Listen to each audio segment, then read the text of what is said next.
भारत का संवैधानिक विकास ब्रिटिश प्रशासन को दो चरणों में बांटा जा सकता है। एक तो कंपनी का प्रशासन और दूसरा क्राउन का प्रशासन। जो कंपनी का प्रशासन है 1773 से 1857 तक कहा जा सकता है, और क्राउन का प्रशासन जो था 1858 से 1947 तक।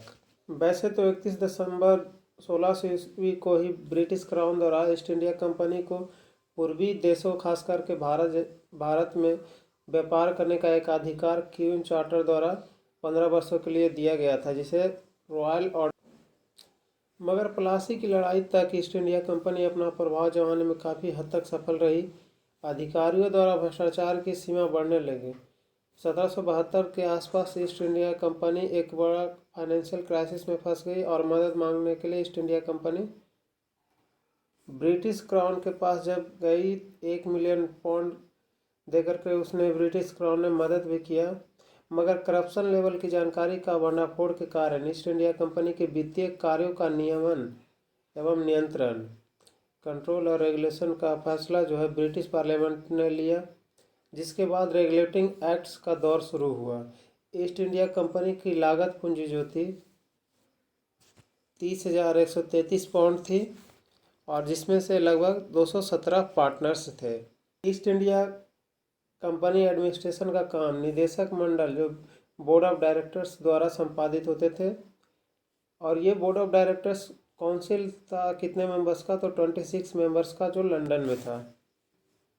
1726 का चार्टर एक्ट देखते हैं। कलकत्ता, बम्बई, मद्रास, इन सब के प्रेसिडेंसी के गवर्नर को विधि निर्माण की शक्ति दी गई, जो पहले किसमें था, जो पहले बीओडी यानी बोर्ड ऑफ डायरेक्टर्स के पास था। अब ये शक्ति किसको दे दी गई, कलकत्ता, बम्बई, मद्रास के प्रेसिडेंसी के गवर्नर्स को दे दी गई। अब देखते हैं रेगुलेटिंग एक्ट 1773। इस टाइम पीए लॉर्ड नॉर्थ थे। इन्हीं के द्वारा गठित कमेटी, गुप्त समिति, सेक्रेट कमेटी के सिफारिश पर ही रेगुलेटिंग एक्ट 1773 लाया गया। तो 1773 का रेगुलेटिंग एक्ट का मूल उद्देश्य क्या था? पूर्वी देश खासकर भारत में ईस्ट इंडिया कंपनी के एडमिनिस्ट्रेशन में जो विसंगतियां थी उन्हें दूर करना एवं नियमन के साथ साथ नियंत्रण रखना।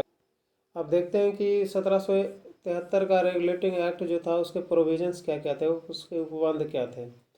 बीओडी निदेशक मंडल का कार्यकाल 1 वर्ष से बढ़ा करके 4 वर्ष कर दिया गया। पहले बीओडी का जो बोर्ड ऑफ डायरेक्टर्स का जो कार्यकाल था 1 वर्ष का था, लेकिन अब इसे कितने वर्ष का कर दिया गया, 4 साल का कर दिया गया। और जो गवर्नर ऑफ बंगाल जो था उसे गवर्नर जनरल ऑफ बंगाल कर दिया गया। तो इसमें से वारेन हेस्टिंग जो थे उस टाइम गवर्नर जनरल थे।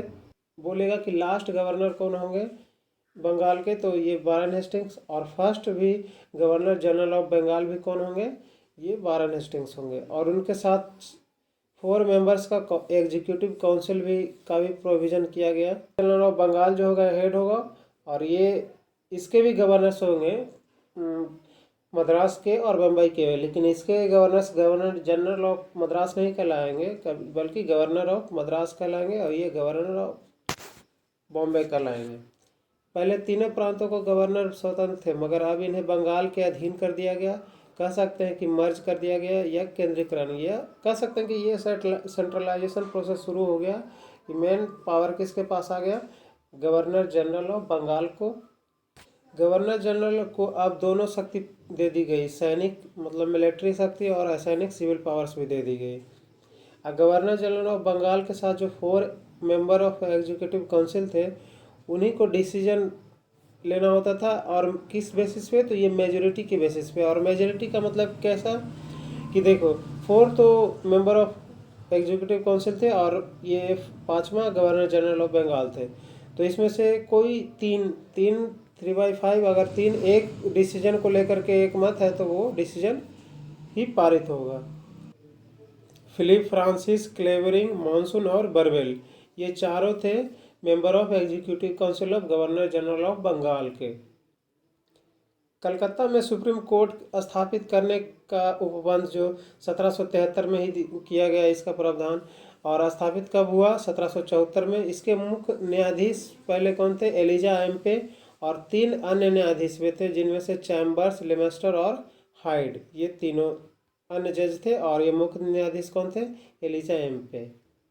मगर ये सुप्रीम कोर्ट भारतीयों के लिए नहीं था, बल्कि यूरोपीय व्यापारियों के लिए, अधिकारियों के लिए था। और इसके निर्णय से असहमति रखने वाले और बोलेगा कि ये कोर्ट जो था किस लिए था, तो ये कोर्ट जो ब्रिटिश यूरोपियन जो थे वो यहाँ जो काम कर रहे थे, या उन व्यापारियों का या अधिकारियों का जो केस होगा उससे रिलेटेड फैसला यहाँ होगा। लेकिन अगर उन्हें असहमति लगता है कि ये सही नहीं है तो उसके अगेंस्ट अपील भी कर सकते थे। लेकिन अपील कहाँ कर सकते थे? यहाँ नहीं, बल्कि प्रिवी काउंसिल जो लंदन में था वहीं पे कर सकते थे।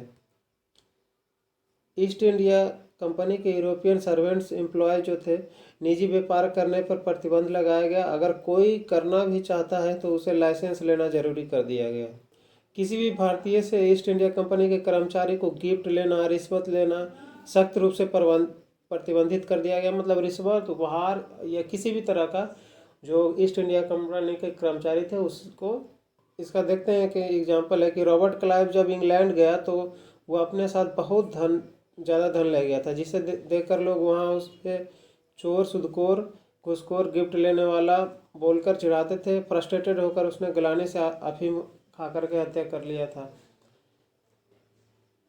राजस्व, नागरिक और सैन्य, रेवेन्यू, सिटीजन एंड मिलिट्री मामलों की जानकारी ईस्ट इंडिया कंपनी के द्वारा ब्रिटिश सरकार को देना। ये तीनों जो मामले थे ना, राजस्व, नागरिक और सैन्य मामले, ये तीनों के मामलों की जानकारी जो है ईस्ट इंडिया कंपनी के जो एम्प्लॉय होंगे या ईस्ट इंडिया कंपनी के द्वारा ब्रिटिश सरकार को देना कंपलसरी कर दिया गया है 1773 के रेगुलेटिंग एक्ट के तहत।